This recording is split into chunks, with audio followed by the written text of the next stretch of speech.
So hey everyone, welcome back to another quick and very interesting tutorial. Well, in this quick tutorial, I'm going to show you how you can fix the lag in your OBS stream while by just changing some bitrate settings.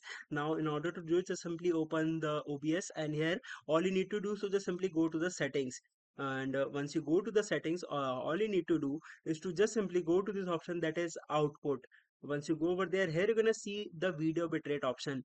Now all you need to do is to just simply set the video bitrate lesser than your internet connection speed, and once you do it, the errors are causing, the lags are causing just because it has producing the bitrate that are higher than your actual internet speed, and that does not support by your network, so it will causing the error. So just simply make it down below just your internet speed, and it will work fine. Alright, so that's it for this tutorial. I hope this video will be helpful for you. Make sure to hit the like button and subscribe button for more such helpful and interesting tutorials. See you in the next one. Take care.